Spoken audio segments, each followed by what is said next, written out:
우리 지난번에도 여러분들에게 말씀을 전하면서 우리 전도에 관한 설교를 지난주에도 이 말씀을 우리가 성경을 통해서 전도에 관한 말씀을 보았습니다.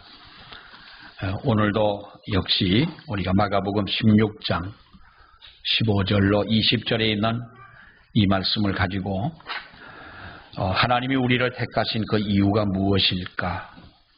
하나님이 지금까지 우리를 붙드시고 우리에게 은혜를 주시고 또 우리를 이렇게 사용하시는 그 이유가 무엇일까라고 하는 바로 이 제목을 가지고 말씀을 우리들이 생각하며 또 하나님의 거룩한 그 은혜를 힘입고 하나님이 우리를 부르신 분명한 목적이 있고 이유가 있다면 우리는 하나님의 그 목적을 이루어 드리는 우리 모든 성도가 되어야 할 줄로 믿습니다. 올해는 우리가 교회의 부흥이라고 하는 어쩌면 대단한 이러한 그 주제를 가지고 기도하고 있습니다. 또 실제로 부흥을 목격하는 우리가 그 꿈을 이루기 위하여 우리가 전도라고 하는 큰 지도를 가지게 된 것입니다. 우리가 잘 알다시피 전도라고 하는 것은 우리가 하는 것 같지만 실제로 구원을 이루시는 분은 성령께서 하시는 것이다 라고 그렇게 모든 분들이 이야기를 하고 또 그 말이 정답인 것입니다. 우리는 하나님께서 단지 성도들은 성령께서 이루시는 구원의 역사에 우리들이 쓰임을 받을 뿐이다 라고 하는 것이죠. 그래서 전도를 어떻게 합니까? 라고 물으면 한때는 우리 교회에서 같이 가신 분들이 계시겠습니다만 전도 세미나를 어느 별내면에 있는 어느 기도원에서 몇 달 동안 전도 세미나를 했습니다. 전도를 아주 많이 하시는 그런 분들을 초청을 해서 세미나를 하고 또 교회를 아주 부흥시킨 그런 목사님들이 오셔서 그 부흥시킨 그 어떤 비결에 대해서 이렇게 간증을 하고 또 말씀을 전하는 이러한 그 간증들을 우리들이 여러 번 가서 들었습니다. 이야기를 들어보면 그렇게 해서 교회가 부흥됐고 또 열심히 전도하는 분들을 보면은 그래서 교회에 그렇게 많은 생명들을 전도할 수 있었구나라고 하는 그 비결을 배운 듯 하지만 그러나 전도는 우리가 답이 없다고 하는 것입니다. 우리가 하는 것 같으면 어떤 원리가 있고 방법이 있고 또 어떻게 하든 우리가 어떤 그 답이 있다고 할 수가 있겠지만은 구원은 하나님이 하시는 일이기 때문에 전도는 분명한 것은 답은 없다는 것이죠. 하나님이 계획을 하시고 그 계획하신 일을 성령께서 이루어 가시기 때문에 아무리 우리가 믿음이 좋은 성도라 할지라도 사람이 전도를 하는 것은 전도는 할 수 있으나 우리가 그 영혼을 구원하는 것은 우리 인간이 할 수 있는 일은 아니다라고 하는 것입니다. 다만 영혼을 사랑하는 성도를 통하여 하나님께서는 하시고자 하는 그 구원을 이루어 가시는 줄로 믿습니다. 하나님은 우리를 사용하셔서 또 다른 영혼을 구원하시기를 원하십니다. 그래서 우리는 거기에 쓰임을 받는 우리들이 되어져야 한다는 것이죠. 그래서 우리가 늘 아는 이야기입니다만 우리가 다시 한번 생각을 해보면 우리가 전도를 하려면 어떻게 해야 되느냐. 첫째는 우리의 마음속에 전도의 대상을 두라라고 하는 것이죠. 지난번에 말씀을 드렸습니다만 우리가 태신자라고 이렇게 이야기를 합니다. 어머니가 뱃속에 아이를 잉태하고 그 아이를 정말 그 사랑으로 지도하며 태아의 교육을 하고 이렇게 인내하고 하는 것처럼 전도의 대상을 우리도 마음속에 두고 그를 위해서 기도해야 된다는 것이죠. 우리가 중보기도라 이렇게 말하기도 합니다마는 마음의 대상을 품고 여러분들이 전도의 대상을 기록을 해서 주신 분들도 계십니다. 한 20여 명 되십니다만은 우리가 전도의 대상을 이름 적어내지 않으신 분들이라도 여러분의 마음속에 작정하고 계시리라고 생각을 합니다마는 그분들을 위해서 또한 우리들이 기도를 해야 되는 것이고 마음속에 있고 기도만 한다고 되는 것은 아니지 않습니까? 그리고 그분들을 찾아가서 만나는 것입니다. 만나고 대화하고 교제하고 하나님을 알지 못하고 평생을 살던 사람에게 다음부터 교회 가자 그러면 누구라도 여러분 순순히 따라 나서는 사람들이 어디가 있겠습니까? 내가 교회를 가자고 할 때에 저 사람이 따라 나설 수 있을 만큼의 내가 무언가를 보여주지 못한다면 우리는 그 전도는 실패하고 마는 것입니다. 그래서 우리는 그분들을 만나고 대화하고 다시 말하면 믿음의 영향력을 그에게 끼쳐줄 때에 그 다음에 교회를 나오게 할 수 있는 것이죠. 저도 몇 분을 만나서 10월 8일 약속을 했습니다. 지난주에 우리 당회를 하고 10월 8일 둘째 주에 우리들이 그날 그 디데이를 삼고 기도하고 전도합시다. 그래서 제가 어떤 분 보고 그랬어요. 지금부터 10월이면 한참 있잖아요. 어떤 분은 장사하는 분인데 그랬습니다. 10월 8일 나하고 약속할 수 있느냐 했더니 약속한다는 거예요. 난 그 사람 어떡할지 난 내가 걱정이 되는 거예요. 그래서 정말이지요? 정말. 그러면 그냥 하지 말고 달력에다 동그라미를 쳐라. 빨간 볼펜 동그라미를 치고 나하고 약속한 걸로 하고 내가 그날은 점심은 내가 쏘마. 그래서 한 분하고 어제도 한 분하고 몇 분을 저는 이렇게 해서 우리 교회로 그날은 꼭 한 번만 나와줘라. 제가 그러죠. 그래도 나하고 안 지가 수십 년인데 내가 목사인데 그래도 한 번쯤은 내 소원을 들어줄 수 있지 않겠냐. 예수 믿고 뭐하고 하는 얘기보다도 내가 있는 교회에 한 번은 그래도 와줘야 되지 않겠냐.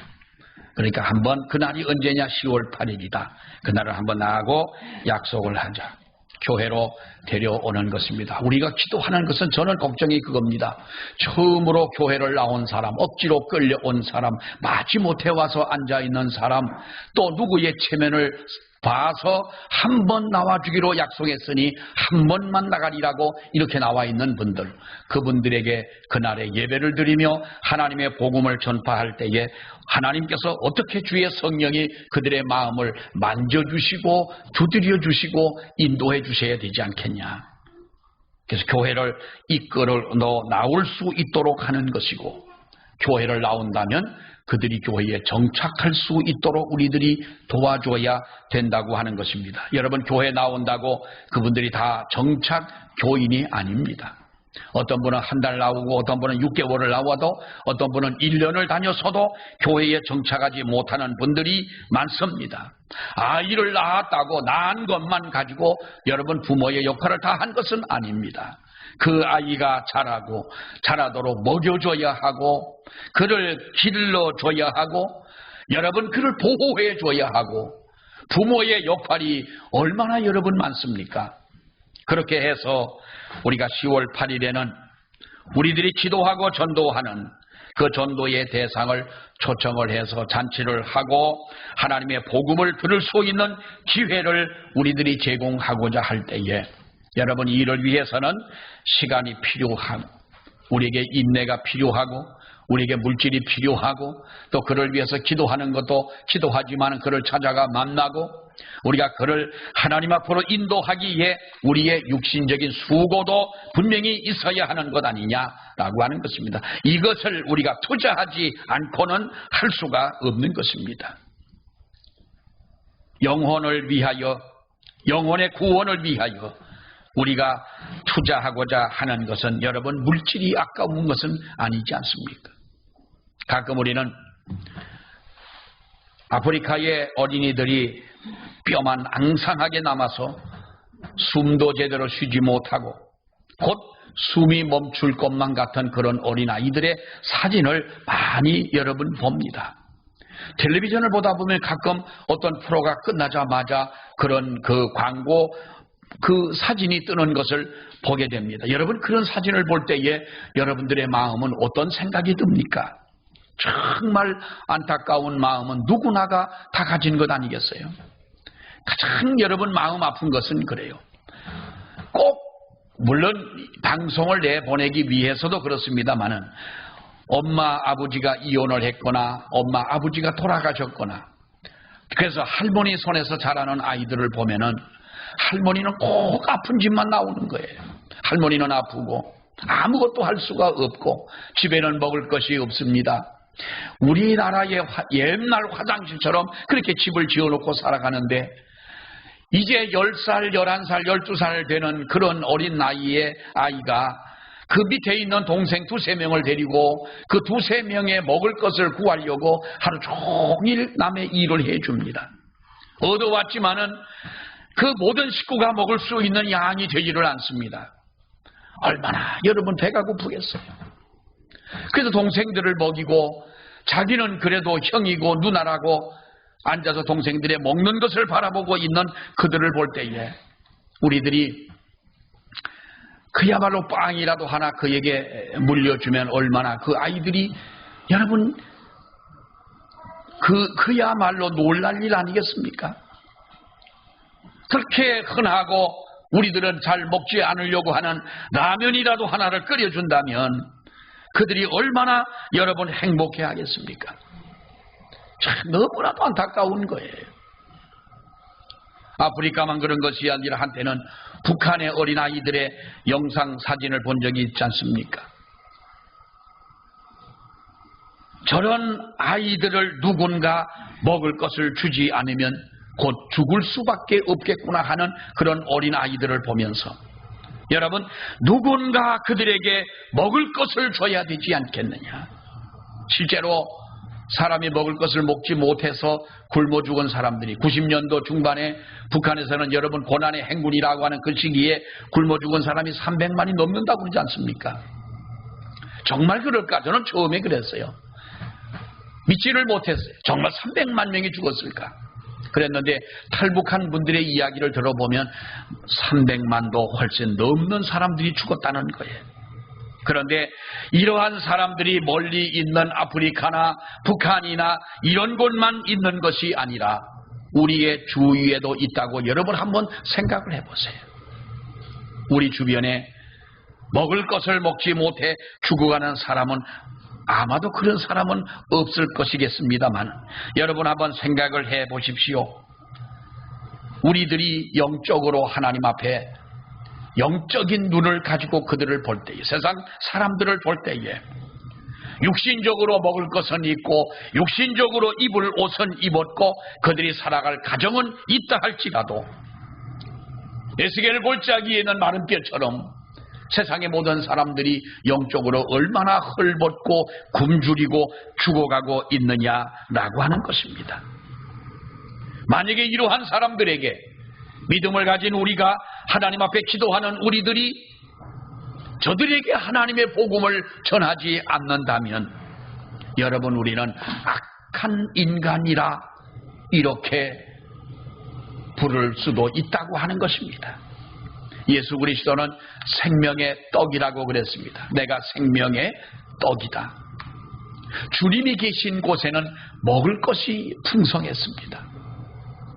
5,000명이 앉아있는 그곳에 모든 사람들이 굶었지만은 보리떡 5개와 물고기 2마리를 가지고 그 많은 사람들이 먹고도 남았고 어떤 때는 4,000명이 모여 있을 때에도 그와 같은 기적이 나타났습니다. 그러면서 예수님은 말씀하시기를 내가 생명의 떡이라고 말씀을 하십니다. 여러분 그런데 오늘날 그리스도인들이 혼자서만 내가 그 생명의 떡을 먹으며 나 혼자만 하나님의 교회를 왔다 갔다 하면서 우리가 그렇게 살아간다면 정말로 그들은 더 악한 사람들이 아니겠느냐는 거지요. 굶어 죽어가는 사람이 눈앞에 있는데 그들에게 빵 한 조각을 집어주면 그들이 먹고 살아날 수가 있는데 그들을 외면하고 나 혼자만 배불리 먹고 있다면 여러분 그 사람을 가지고 우리는 선한 사람이라고 말할 수가 있겠느냐라고 하는 겁니다. 예레미야 선지자는 조국이 망하는 비참한 상황 가운데 특히 어린아이들이 굶어 죽는 그러한 모습을 보면서 그가 여러분 뭐라고 말했습니까? 내 눈이 눈물에 상하며 내 창자가 끊어지며 내 간이 땅에 쏟아졌다라고 그런 이렇게 이야기를 합니다. 너는 밤낮으로 눈물을 강처럼 흘릴지어다. 스스로 쉬지 말고 내 눈동자로 쉬게 하지 말라 그랬습니다. 나라가 망하는 것을, 민족이 망하는 것을, 더더구나 어린 생명들이 굶어 죽어가는 그것을 내가 어떻게 해야 되겠느냐는 거예요. 미국에서 있었던 일입니다. 라이언 화이트라는 한 소년이 있었습니다. 건강한 소년이었습니다. 그런데 이 소년이 13살을 먹었을 때 어느 날 혈우병이 생겨서 병원에 가가지고 수술을 하고 하는 과정에서 수혈을 잘못해가지고 이 화이트는 그 후천성 면역 결핍증이라고 하는 에이즈에 걸리게 된 것입니다. 에이즈 환자의 그 수혈한 피를 잘못 피를 받아가지고 그는 이렇게 에이즈 환자가 됩니다. 병원의 잘못으로 그렇게 됐던 것이지요. 에이즈에 걸린 이 소년은 점점 야위어 가고 이제 점점 그 생명이 다하여져 갑니다. 그런데 이 소년은 그렇게 자기가 이제는 죽는다는 걸 알면서도 모든 사람들을 대할 때 밝은 웃음으로 대합니다. 죽어가는 아이를 보는 부모의 마음이 얼마나 찢어지겠습니까마는 그러나 그 부모의 마음을 위로해 주는 거예요. 그를 찾아오는 친구들에게도 오히려 그가 위로를 해주며 오히려 그는 그들에게 하나님의 복음을 전하는 거예요.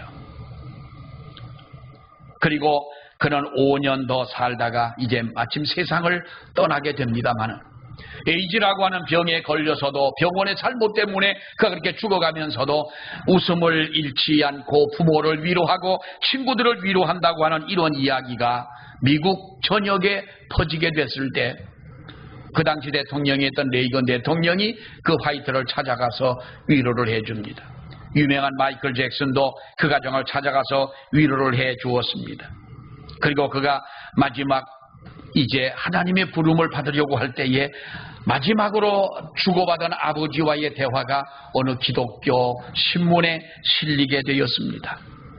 아버지는 그에게 이런 말을 합니다. 아들아, 미안하다. 내가 너에게 아무것도 해줄 수가 없으니 정말 아버지로서는 너무너무 아버지가 너한테 미안하구나. 이게 미국 사람들의 인사법이잖아요. 나는 너에게 아무것도 해줄 수가 없다. 그게 너무너무 미안하다. 그랬더니 아들이 뭐라고 말합니까? 아버지에게 내가 얼마나 많은 선물을 받았는데 나에게 미안하다고 하신다면 오히려 내가 더 미안하지요. 그래, 아빠가 내가 너에게 무슨 선물을 해줬냐? 그때 이 아들은 이렇게 말합니다. 아버지는 내게 천국의 열쇠를 주셨습니다. 예수님이 베드로에게 천국의 열쇠를 준 것처럼 아버지는 나에게 천국의 열쇠를 주었고, 아버지는 나에게 예수님을 소개해 주었고, 아버지는 나를 교회에 나가서 예수를 믿도록 했고 말씀을 통하여 영생을 얻도록 해주지 않았습니까? 아버지 때문에 내가 하나님의 나라에 가는데 아버지, 나에게 해줄 것이 없어 미안하다고 한다면 그것은 아버지 아닙니다. 나는 너무 많은 선물을 받았습니다. 미국 사람들에게 정말로 많은 감동을 주었던 그런 이야기였습니다. 사랑하는 여러분, 우리들이 나 혼자 예수를 믿는 그것은 아름다운 믿음이라 할 수가 없습니다. 여러분이 진정 예수를 통하여 구원의 확신이 있다면 우리는 영혼을 사랑하는, 불쌍히 여기는 이러한 마음을 가져야 하는 줄로 믿습니다. 우리의 부모님이 하나님을 알지 못하고 세상을 떠난다면 여러분들 어떡하시겠습니까? 여러분의 자녀들이 하나님을 믿지 않고 만약에 그대로 세상을 떠난다면 그들이 분명히 하나님의 나라에 들어가질 못한다면 여러분 어떻게 하시겠느냐라고 하는 것입니다. 자식이 성공한 것으로 만족하겠습니까? 자신이 세상에서 남보다 더 높은 지위에 있는 것으로 여러분 그것으로 만족하시겠습니까? 우리는 그것으로 만족해서는 안 됩니다. 어떤 분들은 이미 하나님의 말씀에 순종해서 주님의 심정으로 전도하는 진력하는 성도들이 있겠지만 또 어떤 분들은 아직도 우리가 초청잔치를 하든 뭘 하든 나와는 상관없는 일처럼 생각하는 분들도 없지 않아 있을 것입니다. 사랑하는 여러분, 주일이 되면 하나님 앞에 나와서 우리가 예배를 드리고 교회 와서 설교를 듣습니다. 이 설교를 들어도 우리가 하나님 앞에 예배를 하고 찬송을 부르고 기도를 하고 하는 이것이 우리가 100번이든 1000번이든 하나님 앞에 드린들 이것이 무슨 소용이 있겠느냐라고 하는 것입니다. 하나님 앞에 나와 예배를 드리고 내가 예수를 믿는다는 고백을 하지만은 세상에 나아가서 살아가는 삶 속에 하나님의 거룩한 그 향기를 드러내지 못한다면 믿음을 가진 증거가 어디 있는 것이고 무엇으로 예수를 믿는다고 말할 수가 있겠느냐라는 겁니다. 우리 총동원 주일을 앞두고 여러분 단단히 마음을 잡수시기를 바랍니다. 우리가 왜 반드시 전도하지 않으면 안 되는가 하는 것입니다. 왜 우리가 하나님의 복음을 전하지 않으면 안 되느냐라고 하는 것입니다. 성령께서 여러분들의 마음을 열어주시고 귀를 열어주시고 말씀을 듣고 순종하는 가운데 하나님 앞에 이 모든 역사가 우리를 통하여 또 다른 사람들에게 전달되는 이 역사가 우리에게 이루어지기를 주의 이름으로 축원합니다. 여러분 성경을 보세요. 겨자씨로 비유된 천국의 그 전도의 운동이 어떻게 전개가 되어집니까? 예수님은 12명의 제자를 세우셨습니다. 이 12명의 제자가 불어 70명의 문도가 여러분 생겨나지 않습니까? 또 더 지나가서 마가의 다락방에 모여있던 120명의 제자로 인하여 하나님의 성령의 불길이 퍼져가지 않습니까? 그래서 세상은 하나님의 복음화가 된 것이 아닙니까 여러분? 사도행전을 어떤 분들은 전도행전이라고 말하는 신학자들이 많습니다. 그만큼 사도행전은 전도와 교회의 부흥을 이야기하고 있습니다. 사도행전 2장에 보면은 그날에 제자의 수가 3000이나 더하더라고 말씀하면서 3000뿐만입니까? 남자의 수가 5000이고 믿고 죽게 돌아온 자가 더 많고 남녀의 큰 무리를 이루었다고 말씀하면서 사도행전 16장에 가보면 이에 여러 교회가 믿음이 더 굳어지고 수가 날마다 더하더라라고 말씀을 합니다. 이렇듯 성령의 감동으로 기록된 성경은 수적인 성장에 관심이 없는 것이 아니라는 거죠. 지난주에도 말씀을 드렸습니다마는 여러분 우리가 하나님을 예배하고 나아가 하나님의 복음을 전하고 성도의 교제를 이룬다 할지라도 누가 합니까 그것을? 믿는 사람들이 있어야 하는 것 아니냐라고 하는 거예요. 우리는 하나님의 복음을 전해야 한다고 하는 이 주님의 지상 명령을 들으면서도 또 세상의 모든 믿는 사람들이 이제는 우리가 하나님의 복음을 전해야 한다고 하는 바로 이러한 역사를 펼치는 가운데서도 불평하거나 또는 우리가 방관하는 성도들이 있을 수 있다고 하는 것입니다. 우리가 왜 하나님의 말씀을 전해야 하느냐? 왜 우리가 여러분 이 일을 해야만 하는 것입니까? 그냥 평범하게 예수 믿고 재밌게 예수 믿다가 하나님 나라 가면 되지. 우리가 그 어려운 일을 왜 해야 됩니까? 그것은 무엇 때문입니까? 주님의 명령이라고 말씀하지 않았습니까? 우리가 왜 그 일을 해야 합니까? 주님이 가장 기뻐하는 일이라고 성경은 말씀하고 있습니다.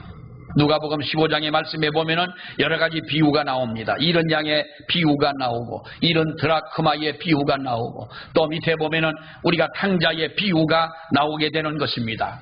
여러분, 잃어버린 양을 찾고 기뻐하는 그 양의 주인의 얼굴을 우리들이 성경에서 본 듯하지 않습니까? 잃어버린 드라크마를 찾는 여인의 그 기뻐하는 모습을 성경은 말씀을 하고요.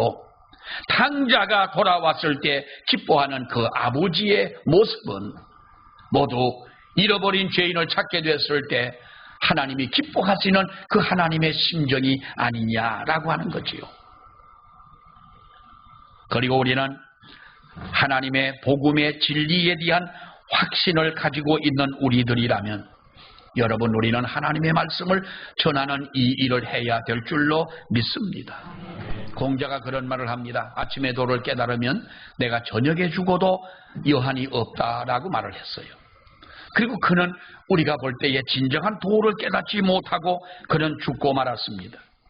여러분, 진실로 하나님의 이 말씀, 하나님의 진리가 여러분은 진리라 믿고 이것이 참 도라고 알고 믿고 이것이 우리를 구원하는 구원의 은혜라고 여러분이 믿는다면 얼마나 우리는 복 있는 사람들이냐라고 하는 것입니다.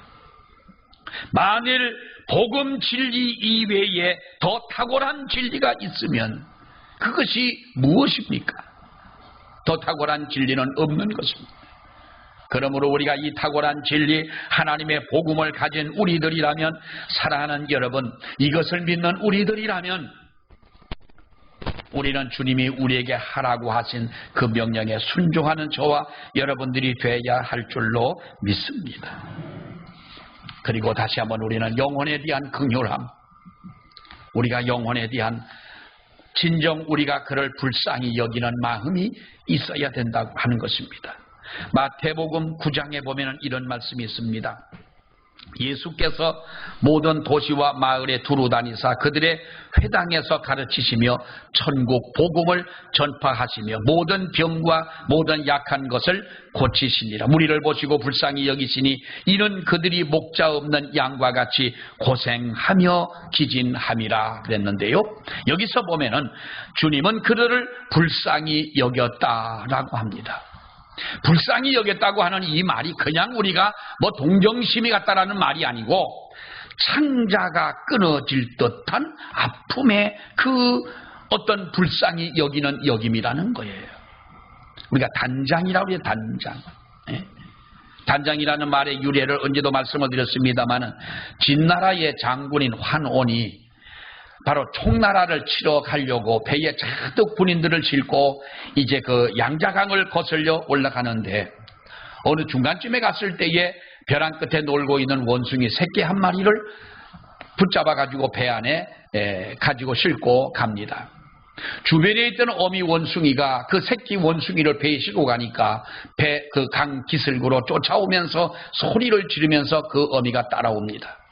수백 리 먼 길을 왔을 때 마치 배가 이제 닿았고 군인들이 내리려고 할 때에 쫓아오던 원숭이 어미가 배 안으로 뛰어들어오더니 그 어미가 그 자리에서 죽고 맙니다. 그 사람들은 너무나 먼 길을 달려 쫓아왔기 때문에 힘들어 죽었나 보다 궁금해서 그 원숭이의 배를 갈라보았더니 창자가 다 토막토막이 났더라는 거예요.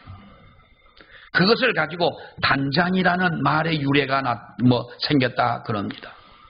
얼마나 그 마음이 아팠더라면. 어떤 분이 스트레스를 받아가지고요, 또 배가 아파가지고 병원에 갔더니 쓸개가 터졌대요. 썩었더라는 거예요.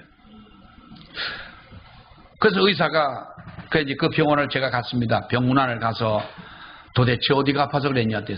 뭐 그렇다는 얘기는 들었지만은 가서 물어보니까 쓸개가 터졌대. 그럼 사냐? 사는 건 산대요. 사는 건 사는데 그 의사가 하는 말이 얼마나 스트레스를 받았으면 이것이 이유는 없다는 거예요. 스트레스밖에 없다는 거예요. 당신 뭐 하는 사람이냐 물었대. 직업이 뭐냐고 묻더래. 그게 목사라고 그러니까 의사가 목사하지 말라고 그러더래. 그 사람 안 해요. 의사 말을 듣고 안 하는 건 아니지만은 아무튼 뭐 그 뒤로 목회를 지금은 안 하고 계신데 뭐 건강도 안 좋고. 여러분, 우리가 단장의 미아리 고개라는 노래가 있잖아요. 남편이 신랑이 그 두 손 꽁꽁 묶여 끌려갈 때 뭐 100년이 가고 1000년이 가도 기다린다고 단장의 미아리 고개. 단장 내가 창자가 끊어지듯 아프다 그러잖아요. 그랬는데 요즘엔 또 다른 가수가 나와가지고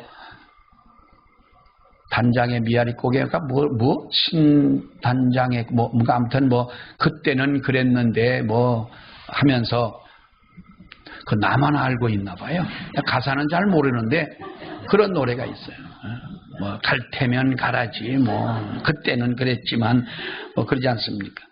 정말 우리가 사랑하는 여러분, 웃을 일이 아니고요.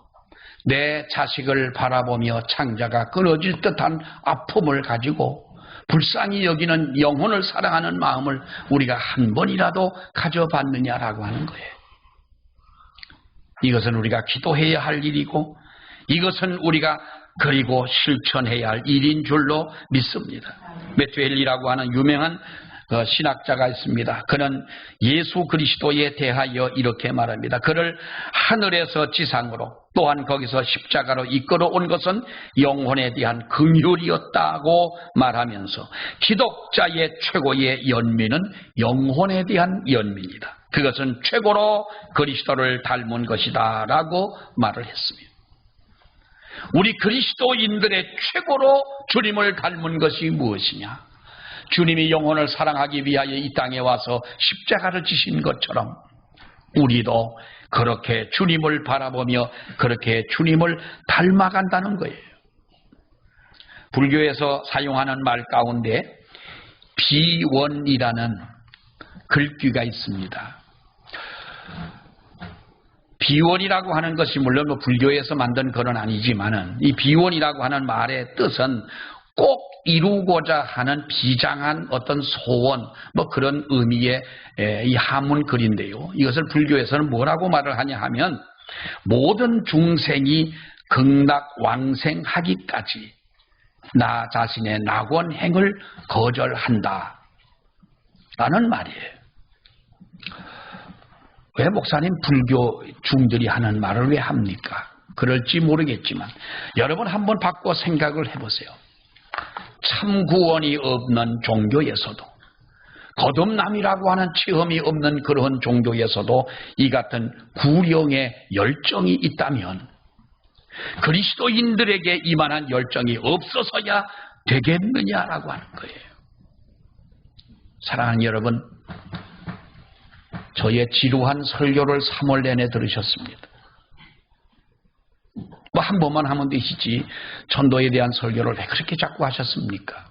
그러나 여러분, 우리가 성경을 보십시오. 이사야서에 보면은 뭐라고 말합니까? 내가 너를 파수꾼으로 세워놨는데 너희가 하나님의 나팔을 불지 않고 하나님의 복음을 전하지 않으면 우리를 가지고 뭐라고 그럽니까? 너희는 벙어리 개와 같은 자들이다.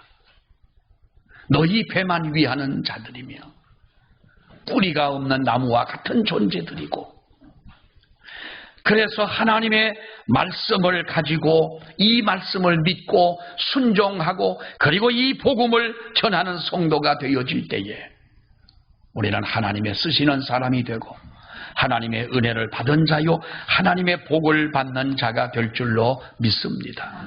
이것이 저와 여러분들을 택하신 하나님의 이유인 줄로 믿습니다. 이 일에 동참하는 저와 여러분이 되시고, 여러분 10월 며칠이라고요? 여러분들 정말 감사합니다. 한 분도 아니고 몇 분씩 그날을 기억하시니 10월 8일은 우리가 전도의 대상을 하나님의 교회로 인도하는 날이고, 제일 많이 전도하시는 모시고 오는 분들에게는 전도했다라기보다도 많은 분들을 모시고 오는 분들에게는 정말 우리가 감사하다는 인사를 해야 되겠죠. 여러분 기도하시고 우리가 하나님 앞에 정말로 아름다운 결과를 맺는 역사가 있기를 축원합니다. 기도하겠습니다. 하나님 은혜를 감사합니다. 오늘도 아버지 앞에 나와 예배하며 다시 한번 저희들이 왜 하나님의 말씀을 전해야 하며 또 하나님의 말씀을 전하는 자를 이렇게 세우신 것은 하나님의 뜻이며 하나님의 택하신 그 이유임을 다시 한번 깨닫게 하시오니 아버지여 감사합니다. 주님이 우리를 통하여 땅끝까지 하나님의 복음을 전하라 하셨사오니 우리가 이 일에 동참하는 저희들 되게 하여 주시고 주여 마음속에 작정한 우리 사랑하는 성도들에게 은혜 위에 은혜를 더하셔서 정말 많은 생명들을 하나님 앞으로 인도할 수 있는 거룩한 역사가 이루어지게 도와주시고 우리 가정한 10월 8일을 하나님이여 축복하사 거룩한 주님의 구원의 역사가 일어나게 도와주시옵소서. 예수님 이름으로 기도하옵나이다. 아멘.